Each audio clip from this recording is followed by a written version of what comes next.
John Carter stood in the huge meeting room on Station Nexus Prime. The room was as big as a football field and filled with strange creatures from all over the galaxy.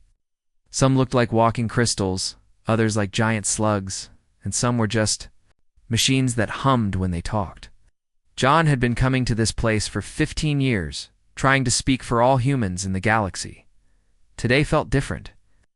Today felt like the end of something. Behind John sat Lisa Morgan, his helper. She was looking at her computer screen with worry in her eyes. The messages from Earth had been coming in all week, and none of them were good. The alien creatures in the room were angry at humans again, just like they had been for 50 years. A tall crystal being started talking. His name was hard to say, so everyone just called him the Zephyrian Delegate. His crystal body was flashing red with anger. "The humans have broken the rules again," he said, in a voice that sounded like breaking glass. "They made new medicine that changes their bodies. This is not allowed. Humans are already too dangerous. They are too strong, too fast, too smart. Now they want to make themselves even better." All around the room, different aliens started making noise.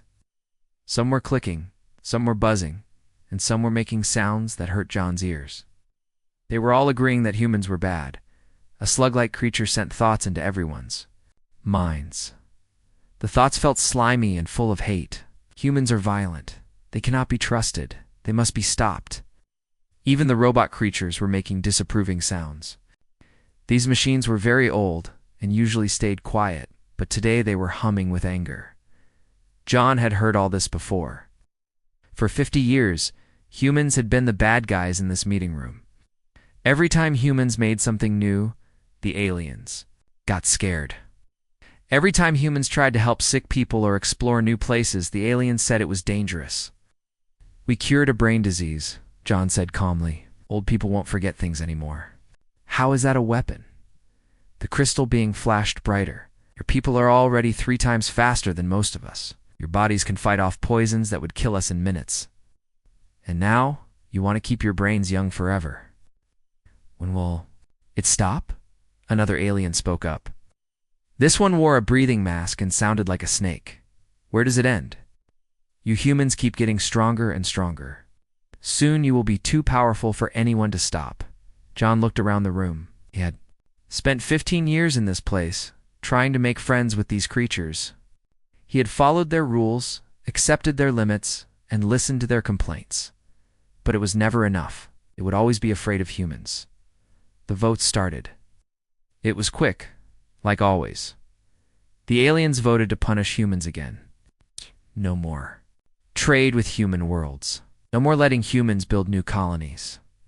And now they wanted to watch everything humans did to make sure they weren't getting too strong. John looked at his computer screen. The numbers were clear. Almost everyone had voted against humans. Again. But something was different this time. John felt calm instead of angry. Felt like a man who had finally decided to stop trying to please people who would never like him. Lisa saw the look on John's face. She had worked with him for 10 years and knew what that look meant. It was the look of someone who had made up their mind about something important. John stood up slowly. The room got quiet. Even the noisy aliens stopped talking when they saw John standing. "Friends and fellow beings of the assembly," John said in a voice that carried to every corner of the huge room. "I have been the voice of humanity in this room for 15 years. I have watched my people get blamed for every problem, for every new invention that makes you uncomfortable, every reminder that we are different from you." The room was completely silent now. Even the creatures that always whispered to each other had stopped. "Today you have passed your 47th law to control what humans can do. You have decided that our cure for a terrible disease is somehow dangerous to galaxy peace." John's voice stayed calm, but there was strength in it. "Well, we understand your message." He started packing up his papers. It was a simple thing to do, but it felt huge in the quiet room. Ambassador Carter called the chairman, a tall, dignified creature whose people had led the assembly for hundreds of years. "Surely you are not thinking of ... I am taking humanity out of the Galactic Assembly, starting right now," John announced. "We quit all treaties, all trade deals, and all friendships with member species. Earth and all human colonies are closing their borders. This is our formal notice." The room exploded. Some aliens shouted in anger, others in what sounded like fear. The crystal being who had started today's complaints was now flashing with what looked like panic. Lisa stared at her computer. Messages were flooding in from Earth. The government had been waiting for this moment, she realized. They had been planning for it. As John and his team walked toward the exit, the chairman called after them desperately, "Ambassador, please think again. The Assembly has kept peace in the galaxy for thousands of years. Surely we can work something out." John stopped at the door and turned back one last time. "For 50 years we tried to be what you wanted us to be. We followed your rules, accepted your limits, and swallowed your insults. We thought that being part of something bigger than ourselves was worth any price." He looked across the sea of alien faces. Many of them now looked uncertain, worried, and maybe even sorry. "Today we learned that some prices are too high to pay. Good luck, Chairman. You are going to need it." The huge doors closed behind the human team with a sound like thunder. This left 846 different species to think about what they had just done. And in the quiet that followed, many began to remember why they had originally wanted humanity as a friend instead of an enemy. The aliens sat in their chairs, looking at each other with growing worry. For the first time in thousands of years, they were truly alone. Somewhere in the back of their minds, a terrible question was starting to form. What had they just unleashed? 3 months had passed since the humans left the Galactic Assembly. Captain Ryan Brooks stood on a ship looking out at empty space. The human trading station Meridian Point used to be busy with ships and people. Now there was only darkness. The huge station was still there, but all its doors were closed. Only a few lights were on, and they were very dim. A recorded message played over and over to any ship that came close. The voice was cold and simple. "This place is closed to non-human ships. Please go away." Ryan had been a space trader for 20 years. He had seen wars and peace, good times and bad times. But he had never seen anything like this. It was like the humans had just disappeared from the galaxy. "Sir," called Kate Williams from her seat at the controls. "There's a Corinthian ship near us. They're asking for help. Their engine is broken." Ryan looked at the alien ship on his screen. The Corinthians were the same creatures who had complained loudest about humans in the Assembly. They were the ones who said humans were too dangerous and needed to be controlled. Now their ship was dead in space, and their air was running out. The nearest non-human help was 6 days away. "Send them our new message," Ryan said quietly. Kate looked uncomfortable. "Sir, they have children on that ship. They might die." "Send the message, Kate." The message went out short and simple. "This is a human ship. Cannot help non-human ships. Please call the nearest assembly station for help." Ryan watched the Corinthian ship get smaller and smaller as his own ship moved away. He felt no joy in leaving them, but no sadness either. This was how it had to be now. The Assembly had made their choice. Now they would have to live with what happened because of it, back on Station Nexus Prime. The alien leaders were meeting all the time now. Emergency meetings had become normal instead of rare. The Galactic Assembly had never faced a problem like this before. The humans had not attacked anyone. They had not started a war. They had just left. Losing just one species was causing problems everywhere. Chairman Vexstar walked back and forth in his private room, reading reports that got worse every day. The problems were getting bigger and bigger. The Pixari trade networks were falling apart because 30% of their trade routes went through human space. The Velrani research teams had lost access to human science databases, and this was ruining dozens of important projects. Most importantly, the Assembly's emergency response fleet was learning that they had needed human help much more than anyone realized. His helper, a young creature named Zefka, came in with more urgent messages, more reports from the outer edge. "Of the galaxy, sir, the Thracian rebels are getting bolder. Without human patrol ships watching the disputed areas, they have practically declared independence from the Assembly." Chairman Vexstar made an angry clicking sound with his mouthparts. "What about our own forces?" "Spread too thin, sir. We are discovering that human space covered big gaps in our defense network. The Corinthians are demanding we send ships to patrol their borders with the former human territories, but that would leave the core worlds unprotected. The chairman moved to his office window, looking out at the stars that had seemed so peaceful just months ago. Any word from our attempts? To talk to them, Zefka. Silence was answer enough, but he gave the details anyway. All human colonies and Earth itself have gone completely quiet. Our ambassadors are not even acknowledged. It is as if we simply do not exist to them anymore. What they did not know was that humanity's silence was not empty. In the hidden parts of human space, a change was happening that would have terrified the Assembly if they had known how big it was.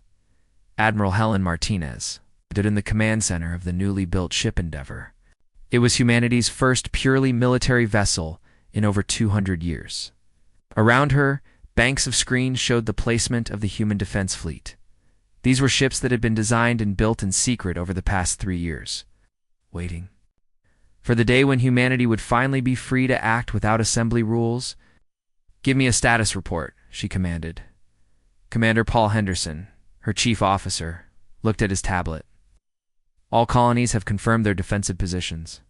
The new shipyards at Alpha Centauri are working at full speed, and the research stations have been given unlimited permission to work on any projects they think are necessary for human security." Martinez nodded seriously. "What about the Assembly's attempts to contact us? We're staying silent on all communication channels. As far as they know, we have simply vanished." "Good. Let them wonder how long until the other projects come online." Henderson's face grew serious. The human enhancement programs should be ready for widespread use within 6 months. The new planet-changing technology is already being used on the outer colonies, and the special weapons development. He paused. "Well, those are ahead of schedule." Martinez turned back to the tactical display showing human space. What had once been a scattered collection of colonies bound by assembly law was rapidly becoming something else entirely. It was becoming a unified human empire with the technology and will to defend itself at any cost. "You know, Paul," she said quietly, "I almost feel sorry for them. They spent so much time being afraid of what we might become that they never stopped to think about what we would become if they pushed us far enough." On the display, new ship signals were appearing every day. Each one represented not just a vessel, but a statement of human independence. The galaxy was about to learn that when you treat humans like a threat for long enough, they will eventually decide to become one. In the outer colonies, human scientists were working on projects that would have been impossible under assembly restrictions. They were changing dead planets into garden worlds. They were building computers smarter than anything the assembly had ever seen. They were making humans stronger, faster, and smarter than they had ever been before. And most importantly, they were building weapons. Weapons that could destroy entire fleets. Weapons that could crack planets. Weapons that made the assembly's most advanced technology look like children's toys. The silence from human space was not the silence of the defeated. It was the silence of the storm gathering strength before it struck. And when it finally broke, the galaxy would never be the same again. 8 months after the humans left, the real test came from a place no one expected. The emergency call reached the Assembly Council just as Chairman Vexstar was getting ready for another sleepless night reading crisis reports. The message was full of static and fear, but the words that came through were clear enough. DEVOURERS. ... They're back. Outer Rim colonies need help right now. ... The Devourers. Even saying the name made aliens shake with fear. They were creatures from outside the galaxy that had come 300 years ago, eating entire star systems before the combined power of the Assembly had barely managed to push them back into the dark void. Every military leader in the galaxy knew they would come back someday, but the timing could not have been worse. Fleet Admiral Corzin of the Zephyrian Defense Force stood before the emergency assembly. His crystal body was flickering with stress. Patterns. The first reports show at least 12 Devourer ships have come out of dark space near the Kepler 438 system. They have already eaten 3 small colonies and are moving toward the main shipping lanes. The silence in the chamber was terrible. Every delegate present knew the math of the situation. The assembly fleet, while big, had been designed for keeping peace and patrol duties. The Devourers were a different kind of enemy entirely. They needed the kind of coordinated response that the assembly had never needed to mount without human support. "What about our rapid response protocols?" asked the Valrani delegate, though her telepathic feelings showed she had no confidence in the answer. "Broken," Corzon admitted. "Our response time to the Outer Rim has tripled, without access to human patrol routes and supply lines. By the time we can get a big force to the affected area, the Devourers could have eaten half the outer colonies." The chairman leaned forward. In his seat, and our firepower capabilities? Another pause. Another admission that cut to the heart of the Assembly's current weakness. Without human heavy weapons technology and their tactical support systems, we estimate our effective combat strength has been reduced by about 40%. The chamber erupted in the kind of chaos that had become all too familiar since humanity's departure. Species that had spent decades complaining about human weapons were now desperately aware of how much they had depended on those very weapons for their security. But the real shock came when the second wave of reports arrived. Aide whispered urgently in his audio receptor, "We're getting new sensor data from the Kepler 438 system. You need to see this right now." Tactical display flickered to life, showing the destruction the Devourers had already caused. 3 dead worlds, their surfaces stripped clean of life. Their resources eaten to fuel the alien fleet's continued advance. But as the display updated with the latest intelligence, something never seen before appeared on the screen. Human fleet, not the small patrol vessels or merchant ships that had been seen occasionally in the border regions. This was a battle group unlike anything in the Assembly's records. The ships were sleek and predatory, with weapon readings that made the Assembly's most advanced warships look like toys in comparison. "How many ships?" Vexstar asked, his voice barely above a whisper. "First count shows 17 vessels, but the sensor readings... Corzon paused, checking his data again. "The sensor readings don't make sense. Power outputs we're detecting from some of these ships exceed anything in our databases." What they were seeing was the HSS Retribution, Admiral Martinez's flagship, leading a battle group that represented the culmination of 3 years of unrestricted human military development. The ship itself was a marvel of engineering that would have been impossible under Assembly restrictions. It was a vessel designed not for peacekeeping, but for absolute war. On the bridge of the Retribution, Martinez watched the tactical display with cold satisfaction. The Devourer fleet was spread out in a standard eating formation, each vessel methodically stripping resources from the dead worlds below. They had grown comfortable in their superiority, expecting the same panicked, uncoordinated response they had faced centuries ago. They were about to learn how much things had changed. "Ma'am," reported Lieutenant Commander Amy Foster from the weapons station. "All ships report ready for engagement.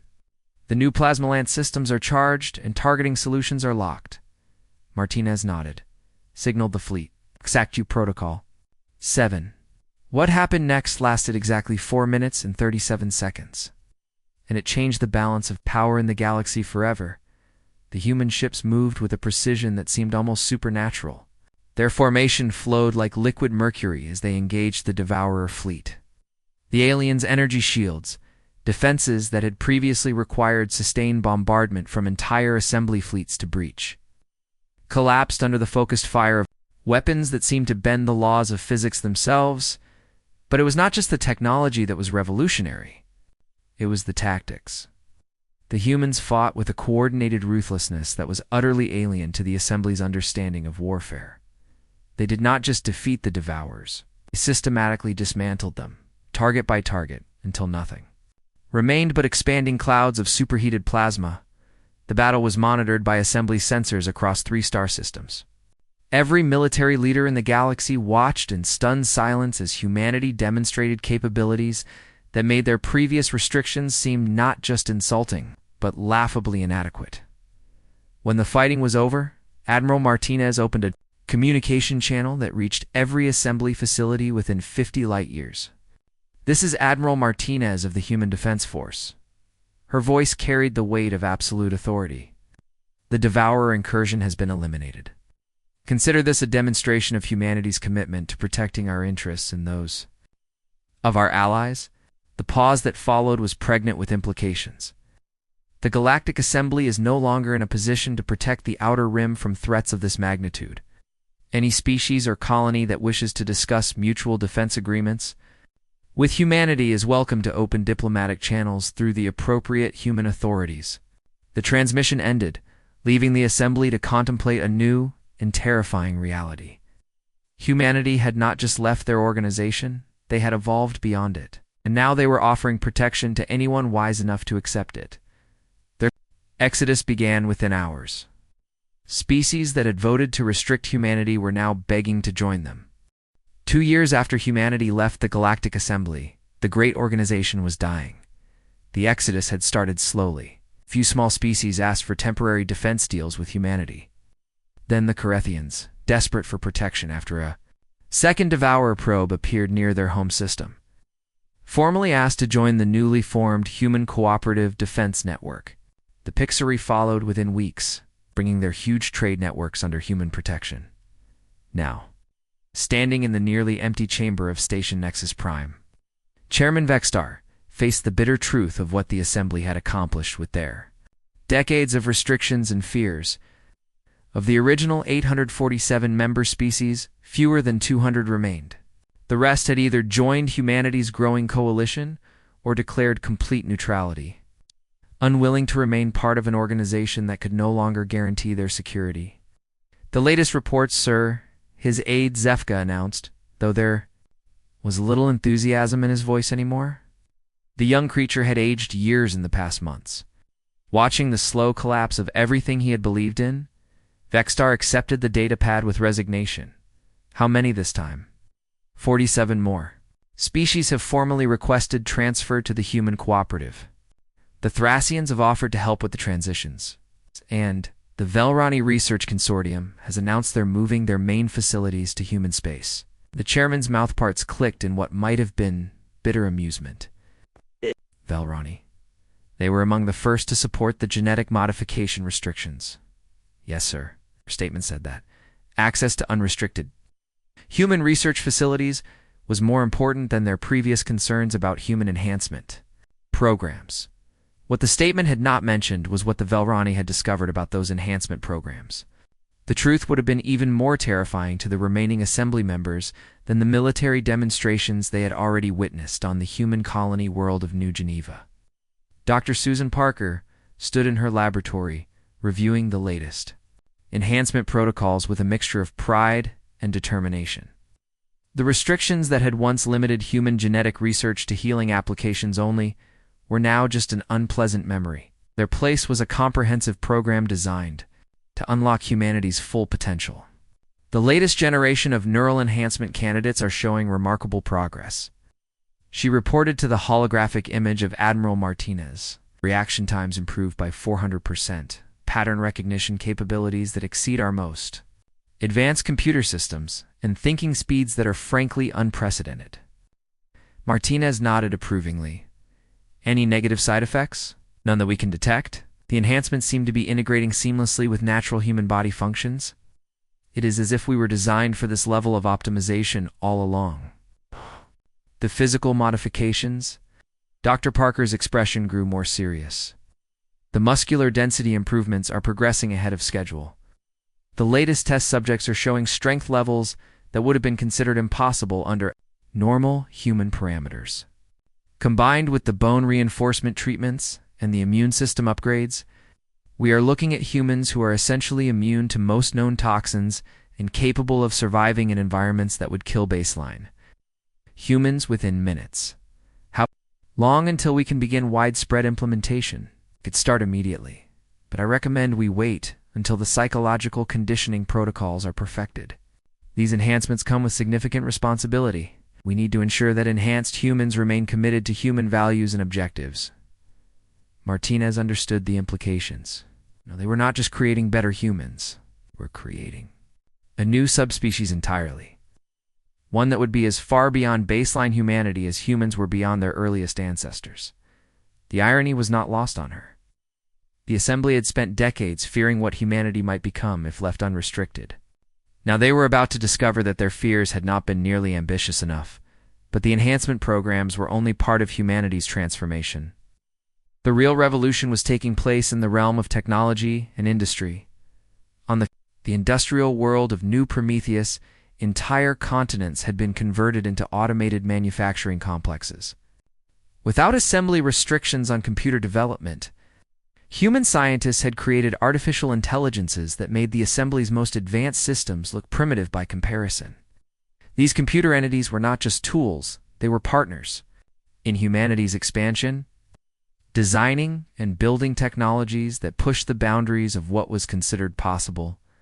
The planet-changing projects alone represented a quantum leap beyond anything the assembly had achieved. Entire star systems were being converted into human-livable environments, using techniques that could transform dead worlds to garden planets in a matter of years rather than centuries.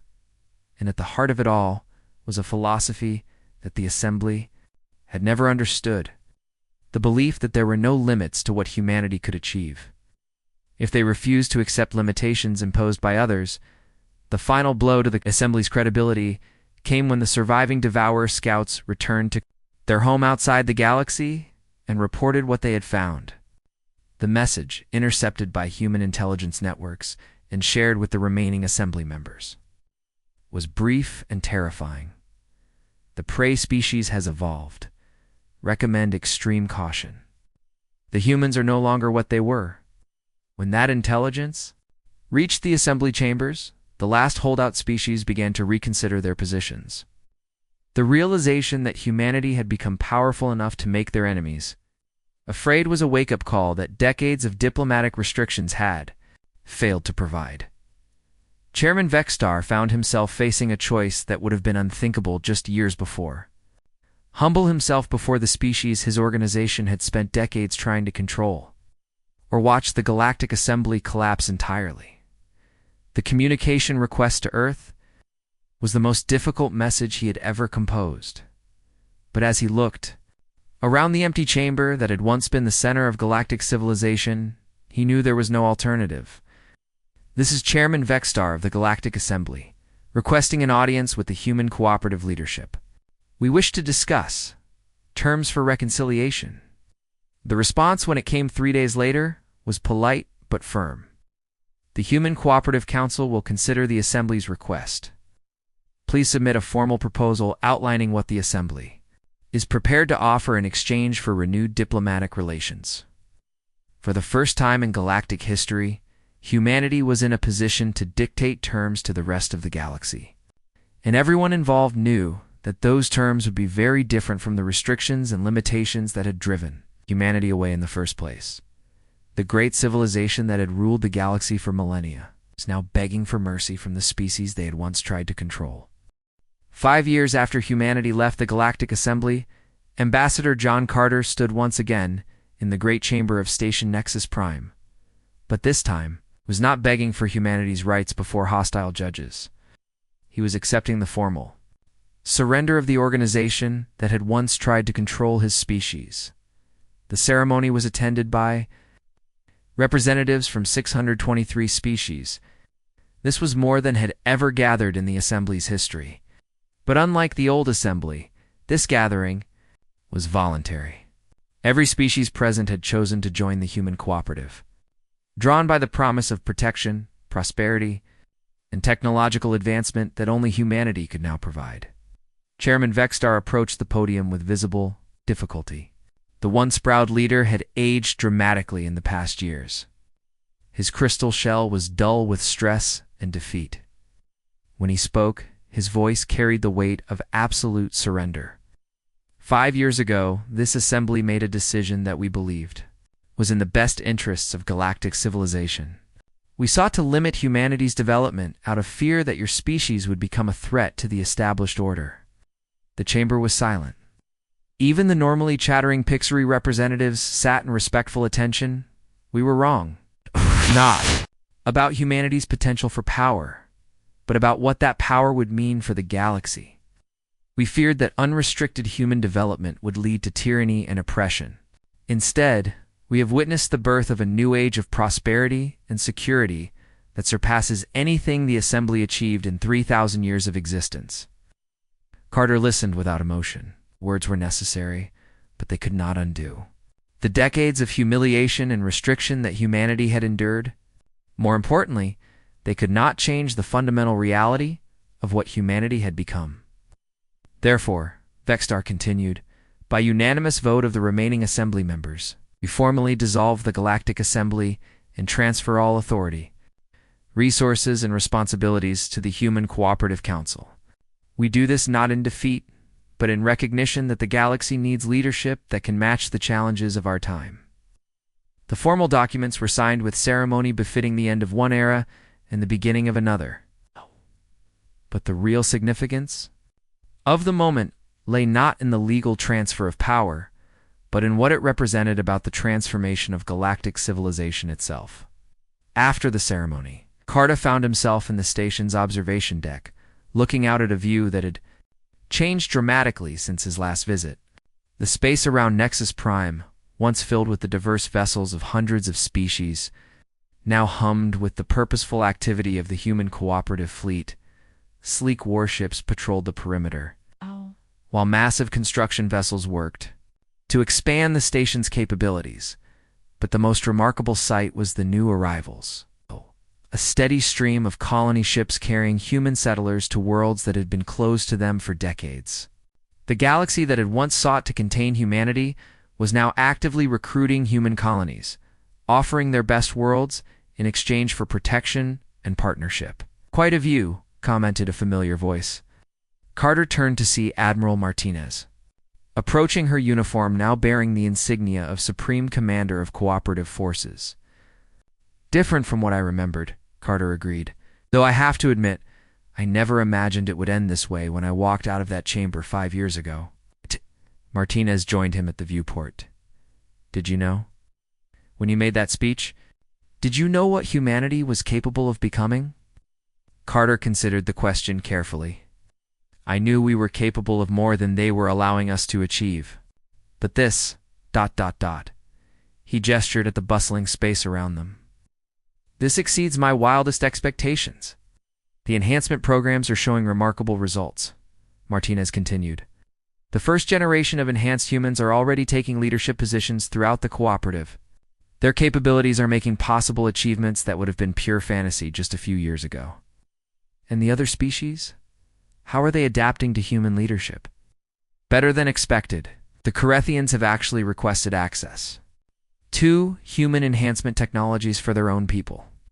The Pixari are redesigning their entire trade network around human logistics systems. Even the Velrani are collaborating on research projects that would have been impossible under assembly restrictions.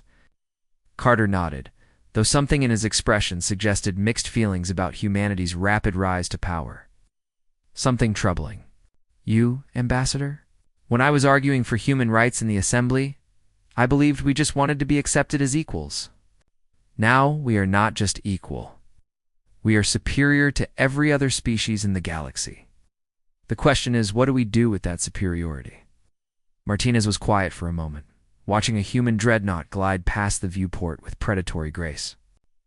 We do what we have always done, John. We protect our own, we honor our commitments, and we never let anyone put us in a position of weakness again. And if other species find our protection limiting, then they are free to leave. Like the Assembly, we do not force membership, but they will not leave because they know what is out there in the dark. The Devourers were just the beginning. There are threats in this galaxy that the Assembly never imagined, and we are the only ones with the capability to face them. As if summoned by her words, an aide approached with an urgent message pad. Martinez scanned it quickly, her expression growing serious. What is it? Carter asked. Long-range sensors have detected something emerging from the galactic core. Energy. Signatures unlike anything in our databases. It is headed this way, and it is big.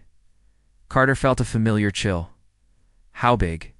Initial estimates suggest a fleet of at least 1,000 vessels. They will reach the Outer Rim colonies within 18 months.